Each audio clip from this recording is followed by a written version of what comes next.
Okay, it's exam 2. This is for Physics 151 or Physical Science 101, but it's Physics 151 for fall 2018. So the Poisson equation given below describes the flow rate of an ideal fluid. If the radius is reduced by half, what is the net? How does that affect the net flow rate? So if I decrease the radius by a factor of a half right here, that means since r is to the fourth power, I'm going to do the same thing over here, but a half to the fourth power. And a half to the fourth power is equal to 1 over 2 to the fourth. That's 1 over 16th. So it's going to reduce Q by a 16th. Which of these is not a characteristic of an ideal fluid? An ideal fluid is not... all of these are characteristics. So it can't be it must be non-viscous, steady, laminar, and irrotational. Superfluids, which are near the absolute zero temperature, have no viscosity. Remember, we should watch the video about that. Number 4, liquids are incompressible and gases are compressible. So C is the right answer. Which of these is a unit for flow rate? That is a volume per time, or cubic meters per second. Which of these principles says that the flow rate must be constant in a closed system? That would be the equation of continuity. That says that Q, which is equal to AV, that this is always a constant value, or A1V1 equals A2V2. Which of these has the lowest viscosity? The one that's least viscous is going to be air. Remember, fluids include all liquids and gases, so air is obviously the lowest viscosity. Water flows through a 1 centimeter diameter pipe connected to a ½ centimeter diameter pipe. How does the water compare? So remember, A1V1 equals A2V2. And what we see here is that the diameter decreases by a factor of 2. So area is equal to pi r squared. So if I'm decreasing this by a factor of a half, that means I'm decreasing this by a quarter. And so if this goes down by a quarter, I'm making it smaller, then that's going to increase by a factor of 4. So number 8 is E. The flow rate of a fluid describes the volume per time. Poisson's law shows that the flow rate is most strongly dependent upon the radius of the tube. Remember that r to the fourth? Where is the blood pressure at its lowest? And that's going to be at as it's returning back to the heart in the vena cava A. And where is the left atrium? And I have A, B, C, D, or E. The left atrium. So the different parts of the heart are the right atrium, the left atrium, the right ventricle, and the left ventricle. So I'm looking at E. Which section is the right ventricle? Okay, well that would be C. It takes 5 minutes to pump 15 gallons of gas into your car. What is the flow rate? So 15 gallons divided by 5 minutes means 3 gallons per minute. There's this pipe, which is best describes the velocity of the fluid. Well, my area from here to here is going down. That means that my velocity has to go up. So V2 is going to be bigger than V1. The pulmonary circuit has a lower pressure because than the systemic because it's just a shorter circuit. So D is the right answer. Tonometer is used to measure pressure in the eye. Remember the beagle? The pulmonary circuit takes blood from the heart to the lungs. Place these in the proper order of flow. That's going to be aorta, arterioles, capillaries, venules, and vena cava. And which of these is the rate of blood flow the greatest? It seems tricky. Like you might want to put A, but really the blood flow is the same all throughout. When measuring blood pressure, there are 2 separate measurements. One of these is the diastolic pressure, and that occurs when the heart relaxes. Remember, diastolic means a drawing apart. Which one of these is replenished all the time? That's going to be the aqueous humor. The iron law operates on Boyle's law. When you exhale, your chest cavity gets small. Sorry, I always have to do that. This causes a high pressure or a bigger pressure. So small and big, small and big. Where's that? C.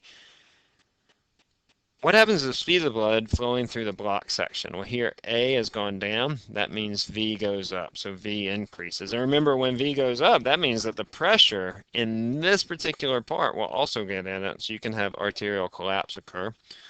26. You're administering a drug via a gravity-fed IV. How can you increase the rate of administering the drug? You can raise the IV bag. That will produce more pressure at the bottom of the bag. You can not increase the viscosity. That would slow it down. You can increase the radius of the needle and tubing, and because you have that R to the fourth dependence for Q, that's going to increase it a lot. Or by Pascal's principle, I can squeeze the IV bag, and that will increase the pressure. So here the pressure will go up. That's because of the weight of the fluid, and here pressure will go up. That's because of the force of attach. So 1, 3, and 4. Glaucoma is the result of a high pressure in the aqueous humor. Which of these is not a type of energy? Perpetual, no such thing. Chemical energy arises from the energy in the bonds. What happens to the energy in the system when we do work on it? It's going to increase. Closed system is where energy neither leaves nor. Where is the potential the most? That's where H is the highest at point A. What card does it have? Where does it have its highest speed? That's going to be where the potential energy is at its lowest and the kinetic energy is at its biggest. That's going to be at point B. Power is the rate at which work is done. Power is work over time. Rate will always refer to time. Conduction and radiation are two ways to transfer energy. What is the third? That's going to be convection, like a convection oven. Which of the forces is doing negative work? My displacement is in this direction. The one that's doing negative work is the one with the force in the opposite direction. Kinetic energy is the energy of motion. Heat describes the transfer of thermal energy. If I have a 50% efficient system, if I put 100 joules, then I produce 50% of 100 joules. And 50% of 100 joules is 50 joules, or a half of 100. Friction tends to do negative work. That's because the frictional force will be in this direction while the displacement is in this direction. Okay, a car accelerates from 0 to 30. Then it goes from 30 to 60, which requires more energy. Remember, kinetic energy is equal to 1/2 mv squared. So if I plot kinetic energy versus v, it's going to look like this. That's a quadratic relationship. As v gets big, Ke gets bigger a lot more. So if I'm going from 0 to 30, I'm just using this much energy, but going from 30 to 60, I use this much energy. So 30 to 60 will be a lot more energy. Energy is defined as the capacity to do work. The Kelvin temperature scale is based on two physical temperatures. One of those is the triple point of water. The other is absolute zero. Typical indoor temperature is 70 degrees Celsius. Oh, no, I'm sorry, not 70 degrees Celsius. That would be really, really hot. It is, sorry, about 20 degrees Celsius. Which of these materials has the lowest specific heat? The one with the lowest specific heat, sorry, is going to be C. That means it doesn't take much energy to heat that up. Copper is not a very high specific heat at all. Latent heat of fusion is required to change solid to a liquid. Absolute zero is minus 273. That's the lowest temperature. For which of these temperatures is a change in 1 degree Celsius the smallest change in temperature? That's going to be Fahrenheit. This goes back to our how we define our scale. So imagine I have two thermometers and I have the boiling point of water and the freezing point of water. For the Celsius scale, these are 0 and 100. For the Fahrenheit scale, this is 32 and 212. So notice there's only 100 tick marks here, but here there are like 180 tick marks. So the distance between these tick marks is a lot smaller. A change in Fahrenheit is smaller than a change in Celsius. Which of these modes of thermal energy transfer requires contact? Contact is conduction. Select the true statements. It is possible to have liquid water at 0 degrees Celsius. True. Steam can exist at 120 degrees Celsius. True. The boiling point of water is not 180, it's 100 degrees Celsius. And the freezing point of water is not 0 degrees Kelvin, it's 0 Celsius. So only 1 and 2.